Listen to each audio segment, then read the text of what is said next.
Tonight, we dive into one of the deadliest turns in yet another genocidal war in Gaza. Over 400 Palestinians killed in a single day of Zionist airstrikes just weeks after a shaky ceasefire. But this time, the stakes are even higher. Egypt, Qatar, and Saudi Arabia are sounding the alarm, calling it a dangerous escalation. The US, meanwhile, admits it was briefed in advance, fueling accusations of complicity from Hamas. But the crisis is no longer confined to Gaza. A predicted or expected Trump-Putin phone call ends with a partial deal on Ukraine and tough talk on Iran. Add to that the fiercest US strikes or airstrikes yet on Yemen's Houthis, and Washington drawing a direct line from every Houthi missile to Tehran. So are we heading toward full-blown regional war? Or is this the last desperate push for a crumbling alliance? Stay with us, the debate starts shortly.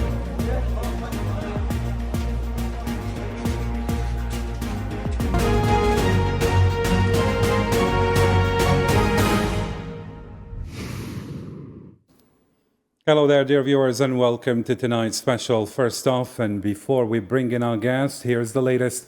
The people of Gaza woke up to one of the bloodiest mornings of this holy month of Ramadan as the Zionist occupation unleashed heavy bombardments across several areas of the Strip, killing more than 400 people, with the death toll expected to climb even higher. Let's follow the report and we come back.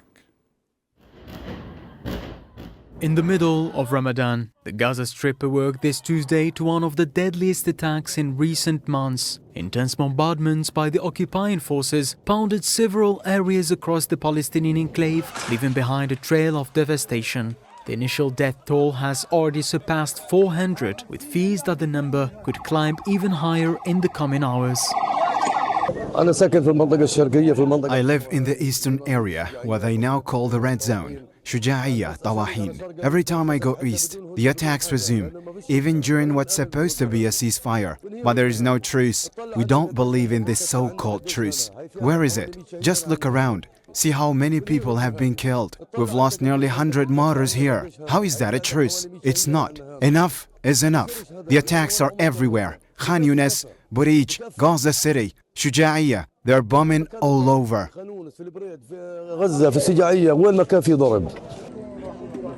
Rescue teams working under dire conditions did all they could to save lives, despite crippling shortages in medical supplies and equipment. But entire families were wiped out, and many others still lie trapped beneath the rubble. We were asleep when we suddenly were jolted awake by the strikes. They hit our neighbor's Badr house. We rushed to check our home and found a girl buried under the rubble. We managed to pull her mother and father out, but my daughter was missing. We kept searching, and thank God we finally found her beneath the rubble. The horror unfolding in Gaza is a grim reminder of the price civilians continue to pay while the world watches on. The ongoing impunity with which these crimes are committed not only defies human conscience, but also reflects a blatant disregard for international law and humanitarian conventions. The real question is, how much longer must the world wait before it stands united to end the bloodshed, defend justice, and salvage the last threads of peace and humanity in this shattered land? Meanwhile, UN Secretary General Antonio Guterres expressed shock over the renewed Zionist aggression on Gaza and the killing of hundreds of Palestinians. In a tweet, he called for respect for the ceasefire and the urgent and hindered delivery of humanitarian aid. Good morning, Secretary General will. Unfortunately, we are witnessing a situation in which we had an intolerable level of suffering for the Palestinian people with the air raids that killed hundreds of people. We have humanitarian aid still blocked. Has condemned the unprecedented Zionist occupation's renewed assault on Gaza, calling it a blatant ceasefire violation and a breach of international law. The foreign ministry warned it shattered peace hopes and deepens the cycle of death and suffering. Algeria urged the UN Security Council to act and reaffirmed, I'm saying, full support for Palestine's right to an independent state with Al-Quds as its capital. At the UN, Ambassador Ammar bin Jama demanded accountability for war crimes and stressed Algeria's firm stance against all forms of occupation. This is not a routine briefing on the ongoing suffering enduring by the Palestinian civilians in Gaza. This is not simply an account of nation. It is a plea for justice against an Israeli occupying authority that has weaponized starvation as a tool of war. This is, without a doubt, a war crime. The time has come for accountability. No one is above the law. Today, the world can no longer ignore the grim reality of the Israeli occupation. All right, let's unpack all of these developments with our esteemed guest tonight. Joining us via Skype is Dr. Hamoud Salhi, Associate Dean of International Education at California State University. Dominguez Hales. Dr. Hamoud Salhi, thank you so much for agreeing to be with us tonight. Also joining us from Paris is Dr. Abdenour Toumi, political analyst and journalistic author, joining us from Paris. Thank you, Dr. Abdenour Toumi, for agreeing to be with us. Good evening, and thank you for having me, and special greetings to our dear colleagues and our dear friends, Professor Salhi. Thank you so much indeed. And later on, we're going to be joined by Dr. Yvonne Ridley, journalist and former royal correspondent, as well as human rights advocate. She will be joining us from London. All right, let's get into the debate, and let me start with you, Dr. Hamoud, or Dr. Abdenour Toumi. Let's start with this question. What does this ceasefire collapse tell us about the regional diplomatic dynamics at play right now? First of all, I mean, there is no diplomatic dynamic. I mean, since the October 2023, and the Zionist state prime minister decided to go on and apply or use his scorched earth policy, making Gaza Strip a non-level livelihood place. By the way, or which President Donald Trump wants to turn it, I mean Gaza, into French Riviera, as if Palestinians are looking for seaside, an avenue for best seafood restaurants. Anyway, I mean, these, again, the collapse of the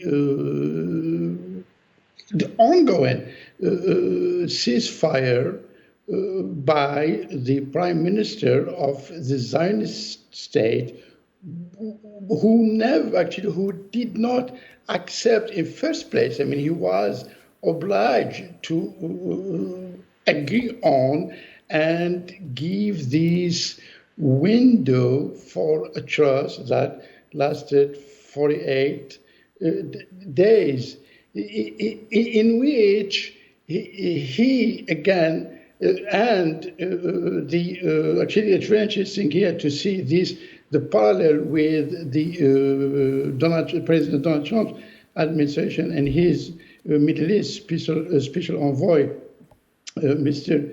Steve Witkoff, I mean, who told the leaders in the region that they will do anything to stop this carnage and look for an opportunity, quote unquote, for peace.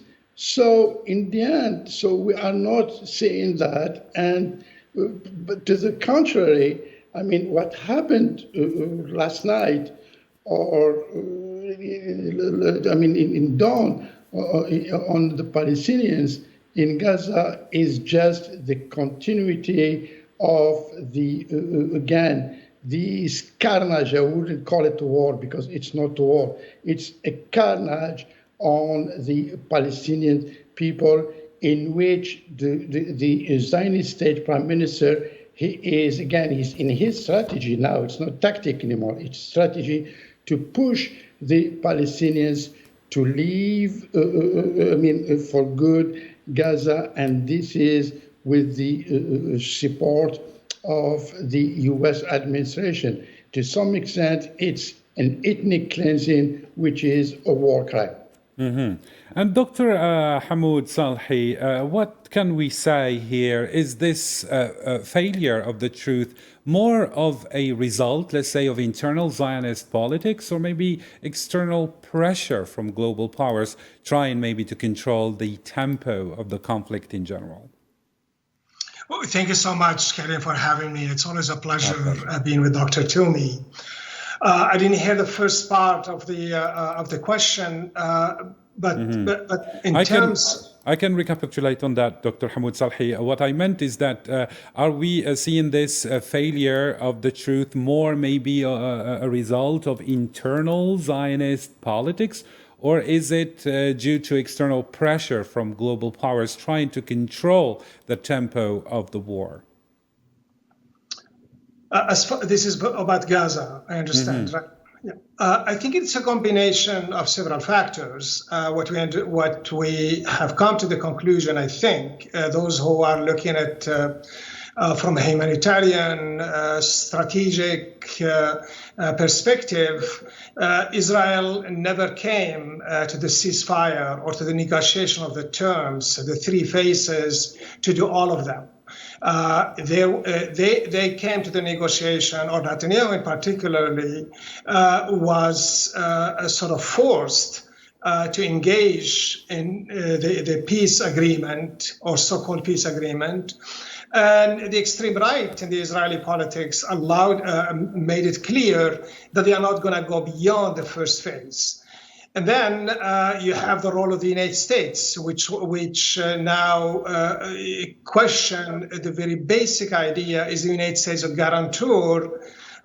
Because it's one of the three countries that are supposed to move the ceasefire in front. So the United States is now a culprit, as has been all the time. So it's clearly that it has no intention to side with other side other than that of Netanyahu.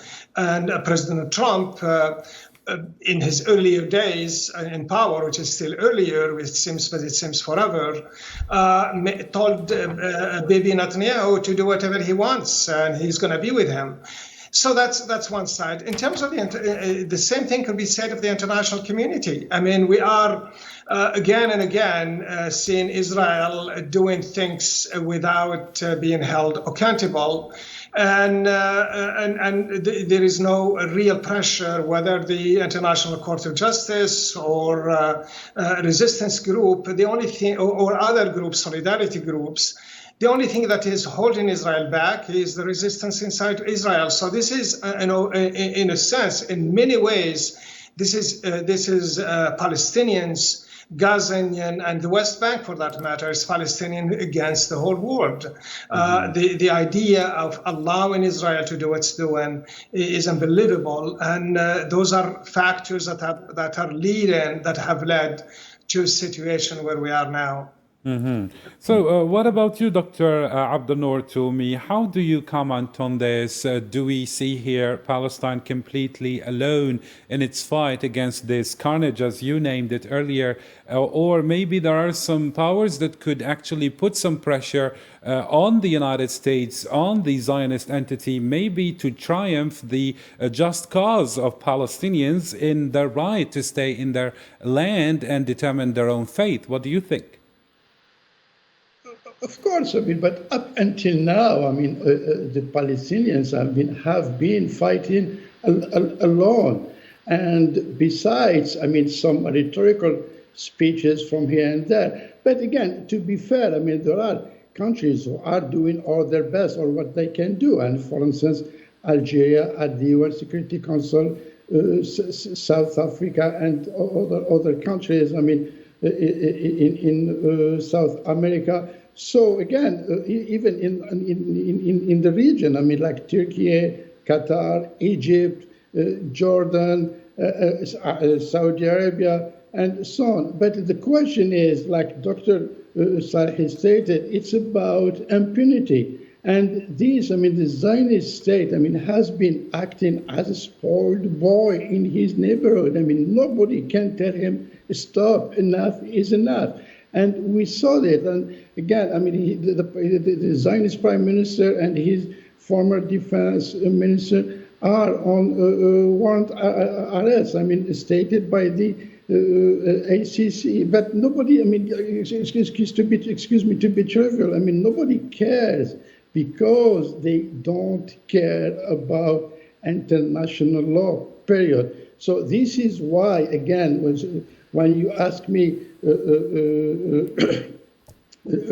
earlier about the diplomatic dynamic, so this diplomatic dynamic has to be or have new parameters and will be implemented by regional powers like in Saudi Arabia, Qatar again, and other countries in the region who can, have again to weigh in this equation. But up until now, there is nothing concrete. Not only the Palestinian people who are saying, we are alone, but only the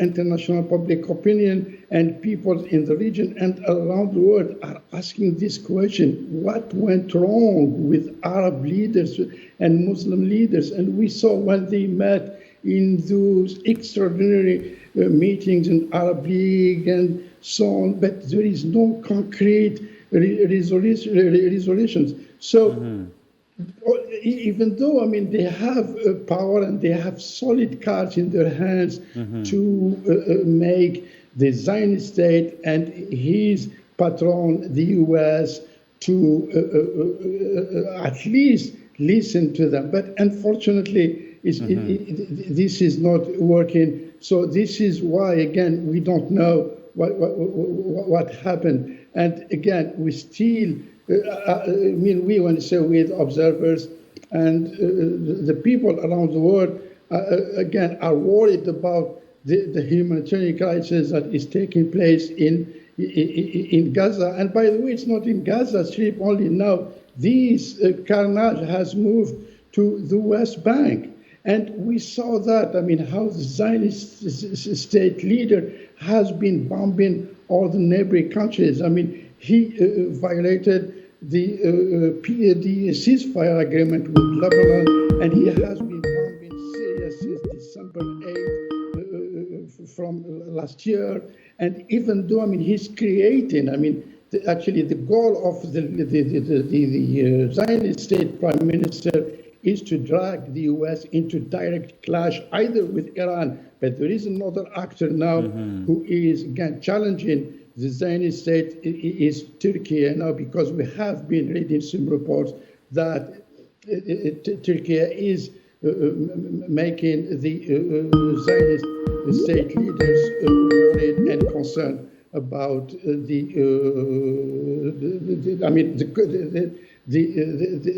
instability that the Zionist state is provoking in the region. All right. And you raised very interesting questions, Dr. Abdel-Nour Toumi. I would like to redirect these questions to Dr. Hamoud Salhi. Dr. Hamoud Salhi, Abdel-Nour Toumi was saying that although Arab countries have very solid cards in their hands, they're not really using them to pressure the Zionist entity. And of course, when we say Zionist entity, we say the USA. To have some kind of clear resolution toward the the Palestinian cause. What is your comment about that? And what can Arab countries do more, maybe, to triumph this cause? They can do a lot of things. The reality is that you have an Arab system that is fragmented, divided, and unable to do what it's supposed to do. In the 70s, or 1973, the Arab countries were able to use oil as a weapon and put pressure on the United States to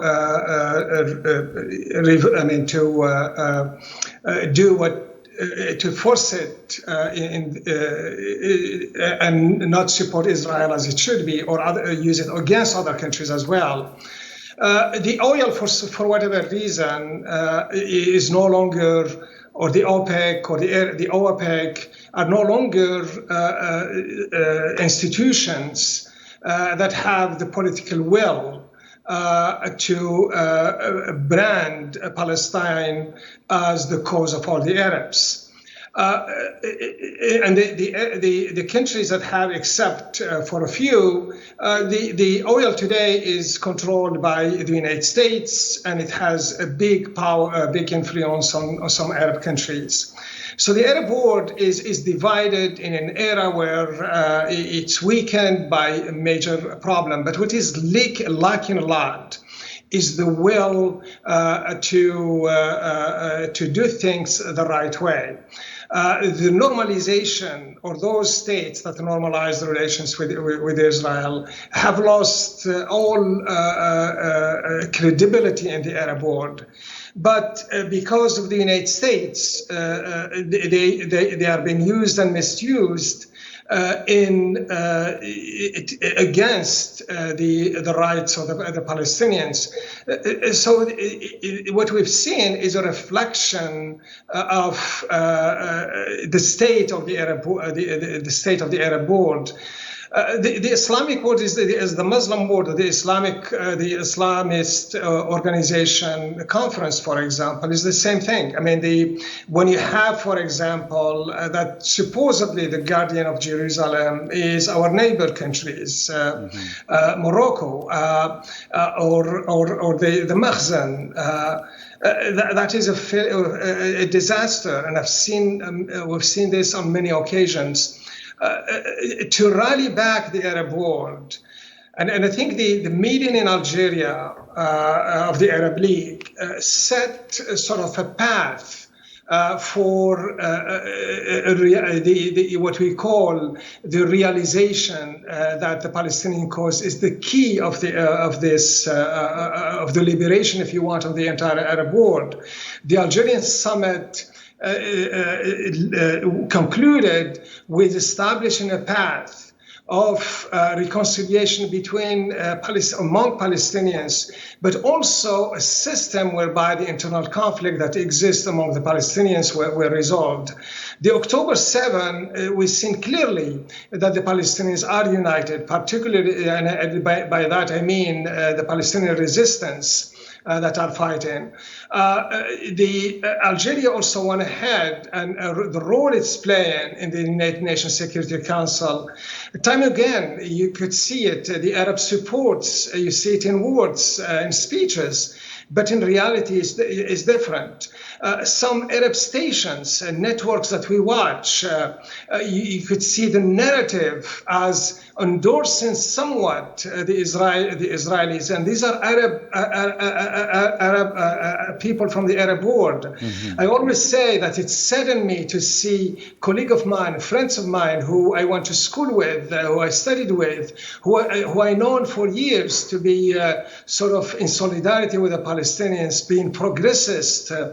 Today, you watch some on certain Arab news, and they are literally on the other side, blaming to a point what's happening in Palestine, the Palestinians for whatever it is. So it's a really debacle. It's a decay of the Arab world, and I am giving you sort of a dim picture, a black picture, but that's what we are. Can the Arab world move from this? For 100% they can. And Dr. Tilmy alluded this, mentioned this very briefly, in a sense that the Arabs if this is the opportune time for them to save what is left of these Palestinians and to clearly showcase their unity against the Americans, the Israelis, and for that matter, all those Harlem injustices. And to begin with is to start afresh. For example, there is no need for us to go back and talk about the divisions and so on and so forth. We need to put the Palestinian cause as the main reason, and particularly the genocide, the collective punishment, the ethnic cleansing of Gaza, and this project that the Israelis and the Americans are leading to get rid of every Palestinians. Thank you indeed. And I want to shift now and pivot to the Putin-Trump phone call that was making a headline. Is this 30-day deal a sign of renewed US-Russia pragmatism, let's say, or just optics? And here, why I'm linking this question to our coverage today is to see how does Iran's mention in the conversation actually reflect growing anxiety about the broader Middle East scenario. Dr. Abdul Toumi.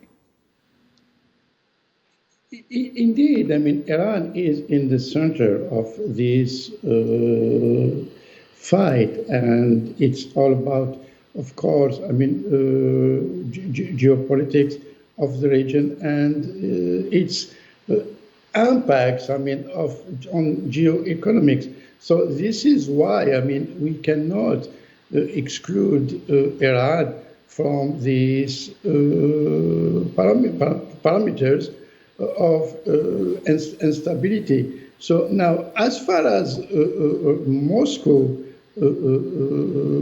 policy goes, now indeed, I mean, there is a new reality in aftermath of the fall of the Assad regime in Damascus in December 8, 2024. And now Iran is trying to reposition itself to be again another regional player, which is, I mean, to some extent, I mean, it is true and has all the elements to set its agenda, and it is a legitimate one. Even though, I mean, there are some issues that, again, the regime in Tehran actually is not coherent on that. But for Washington, it's totally different because we don't know, I mean, what's in mind of President Donald Trump, because, I mean, he continues in his bulldozer and shock doctrine and calling for peace and security and instability. But in the afternoon, I mean, he came out with, like, again, senseless statements and going back to the what's going on, to this carnage that is taking place in Gaza. So Russia, I think now is focusing to get, I mean, its main objective from Ukraine and reposition itself on the world stage and come back again as a winner of this new dynamic of the international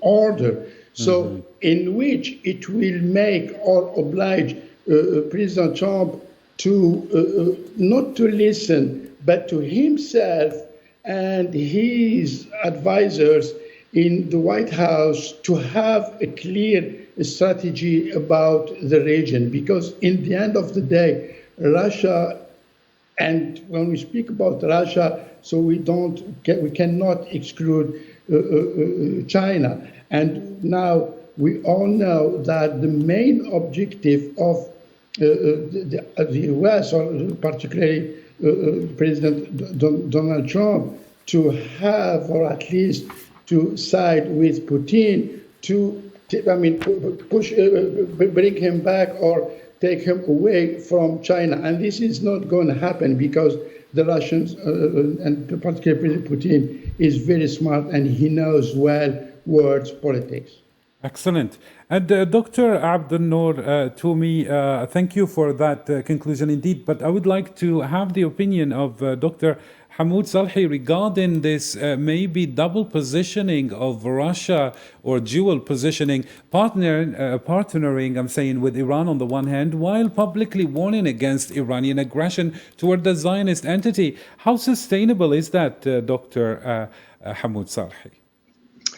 I think we shift in the focus from Gaza as a humanitarian case. That's how it's being looked at it internationally, and separate from what we call the balance of power in the region. The discussion or the emergence or the contradictions in Russian positions are driven by its own sort of predicament. Russia today has lost some of its sort of credibility, if you want, or some of its power in the region because of the changes that happen in Syria. The presence of Donald Trump in the White House and his rapprochement with the Russians is seen as an opportunity for Russia to position itself in the Middle East and Northern Africa. And from that perspective, the Russians are playing on both sides. On the one hand, they see and they believe strongly that their alliance and they are better served, their position as a regional power, they're better served by siding with the Iranians. But at the same time, they don't want to lose the opportunity to work with the United States, and hence their sort of the other position on the Iranian.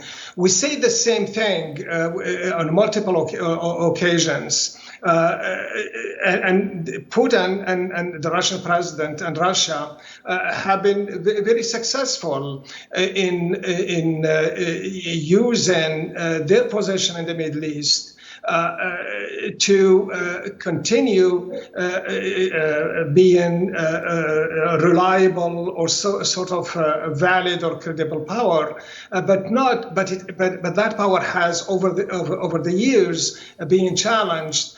And it's challenged particularly at this point with the collapse of Syria to some extent, and finding the Russians and coming like to President Donald Trump as a gift to the Russian, and that's where they're trying to work out both sides while preserving their position in the region. Mm-hmm. So it's all about interest. Dr. Yvonne Ridley, former royal correspondent, journalistic author, thank you for joining us from London. Finally, you made it. And my question goes like this. We see here, some people are saying, the Trump-Putin phone call is showing a sign of a return of great power, let's say mediation. But can we trust either power to hold the reins over the Middle East and the conflict going on there? As Dr. Hamoud Salhi was just explaining, maybe there are certain interests laying there, so it's a tit for tat. You do this for me, I do this for you. And here when it comes to the Middle East file, we see that Palestine is being kind of sacrificed as the scapegoat here. Well, the Palestinians won't be looking out any further.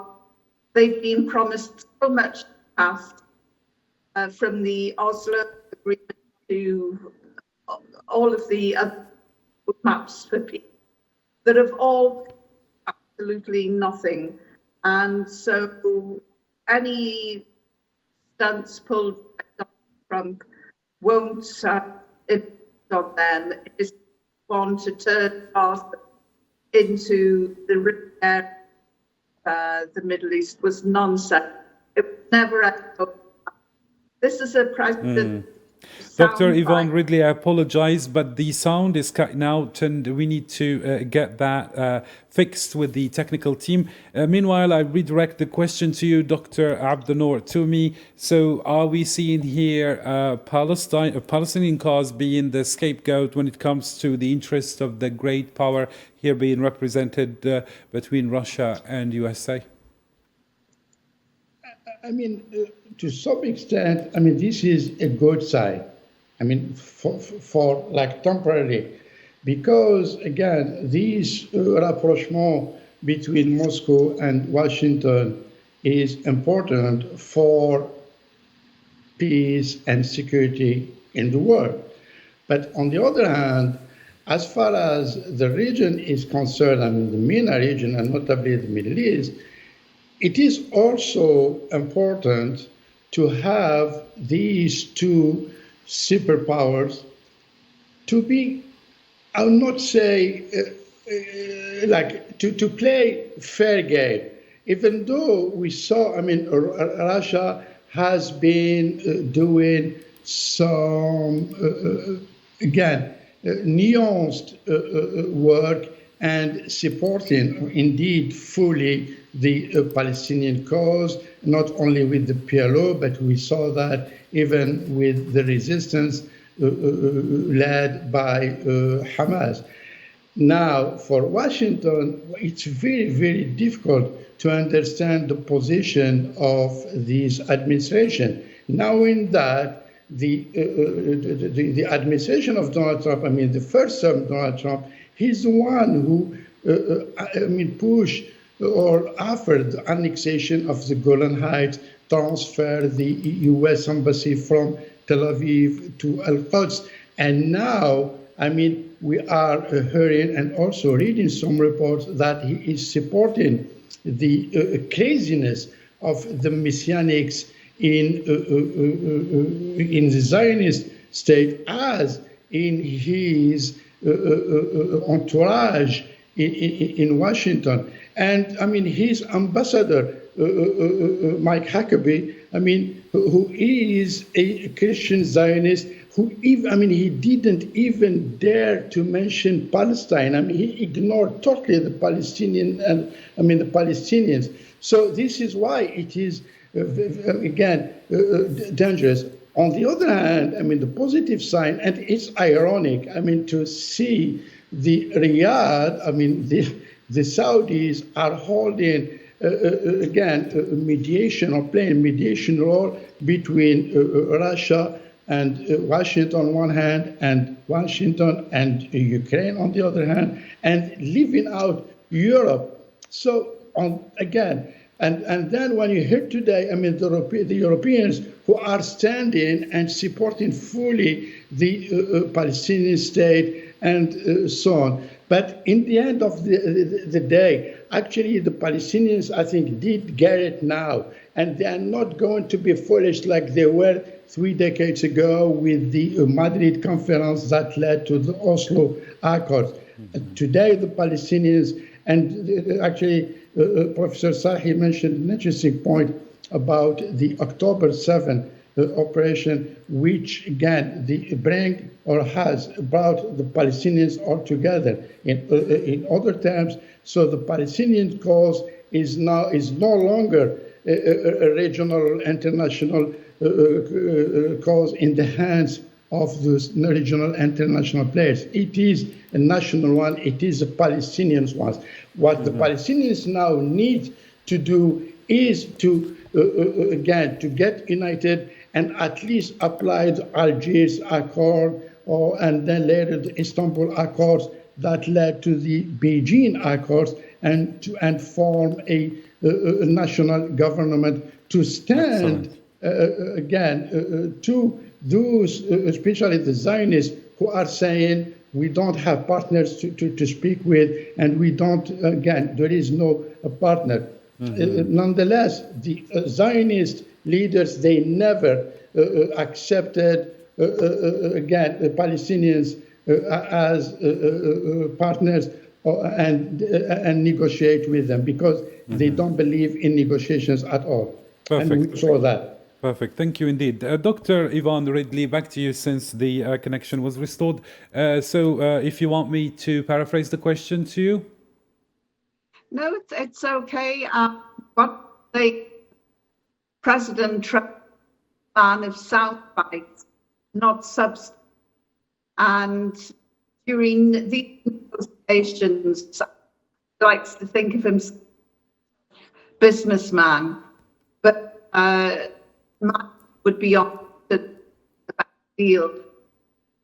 I extremely apologize, Dr. Yvonne Ridley. It seems that the problem is persistent. Dr. Hamoud Salhi, let me talk about another point when it comes to Trump's labeling of Houthi attacks as Iran's bullets. Is this a rhetorical escalation, let's say, or maybe a prelude to a broader campaign against Iran? What do you think?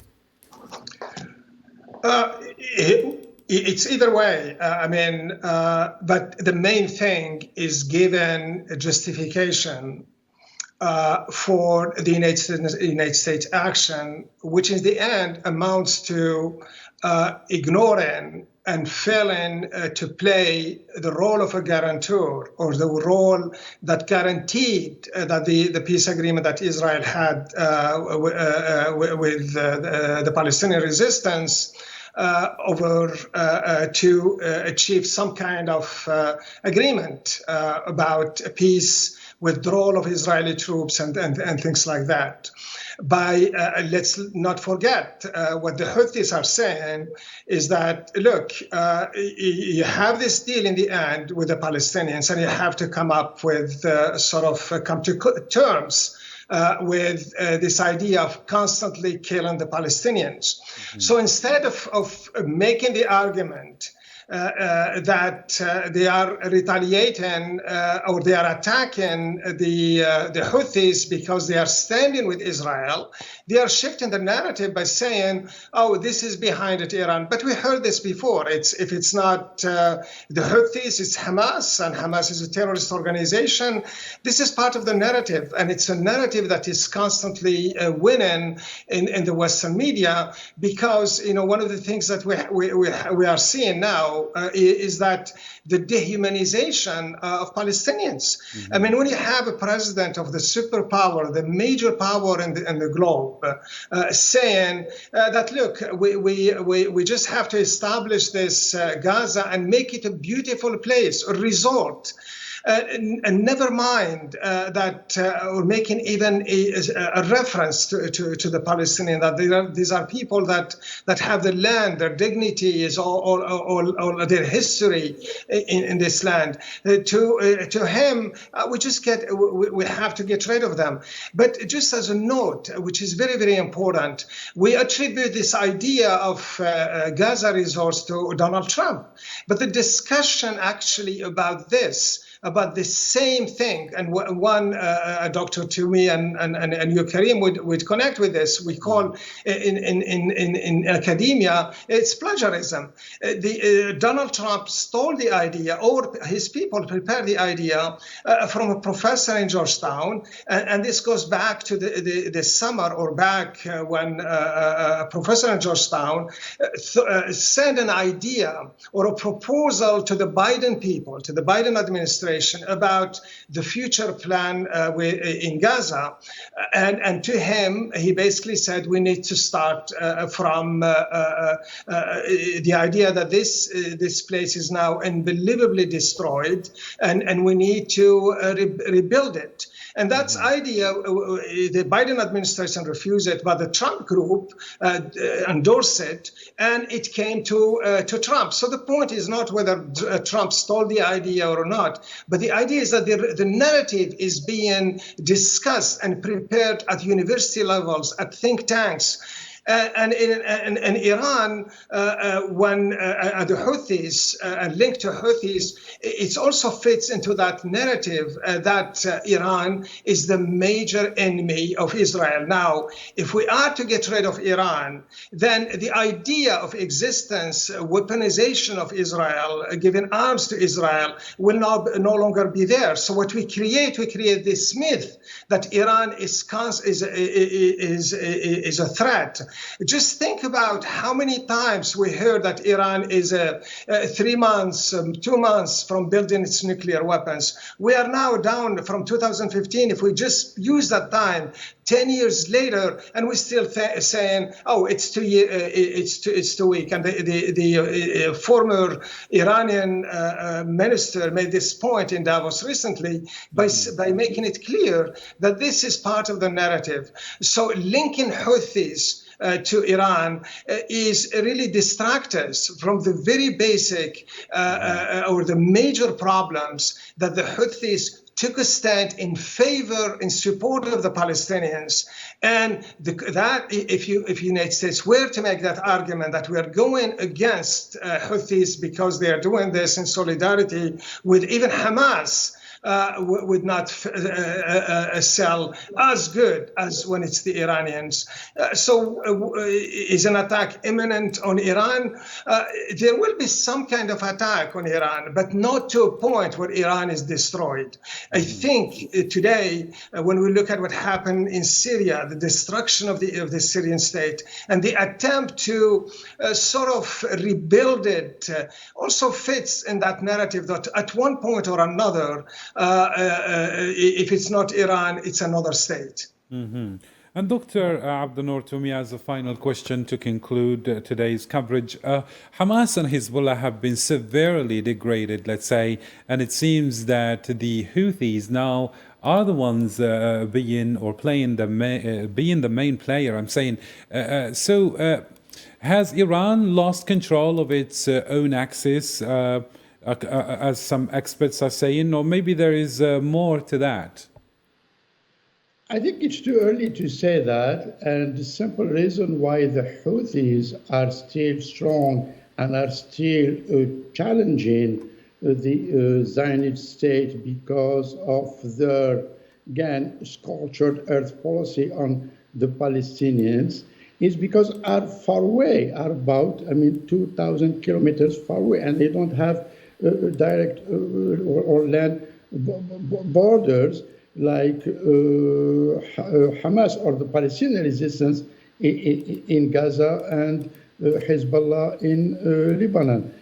But Iran, now, again, is, as I said earlier, is because, it has gotten some bad news and actually surprised following the fall of the Assad regime. So now it is in a process to, again, review all its policy in the region. But to say the axis of resistance was, again, destroyed, I don't believe that. It's still strong, so it's just a matter of time, and also of, again, new dynamics that will emerge following the again back to the Russia, the U.S. Deal on Ukraine, and then we will see how this will fall or will play on the Palestinian unjust, again, war that was portrayed by the Zionist states for now more than 16 months. But in the end of the day, the Arab leaders and the Muslim leaders have to show their strength and take a bold position on this issue and show full support for the Palestinians, and not to speak about go and rebuild Gaza as if Gaza was hit by a hurricane. No, and to stand to the Zionist states and, again, to some extent, to Washington, because we all know President Donald Trump likes strong men, like he said it. So again, the Arab leaders and the Muslim leaders have to again support or show full support for the Palestinians, like the Washington has been giving this unconditional support for the Zionist state. Thank you indeed. And as the smoke thickens across the Red Sea, Gaza, and the Ukrainian heartland, the world watches multiple flashpoints flicker toward ignition. Whether this is a new era of realignment or a descent into disorder remains to be seen. But one thing is certain, the consequences will ripple far beyond the battlefield. Many thanks to our guests, Dr. Hamoud Sabhi, Dr. Abdul Noumi, and I apologize, Yvonne Ridley, we had that technical problem. And thank you, dear viewers, for keeping it here on our channel. Till next time, have a good one.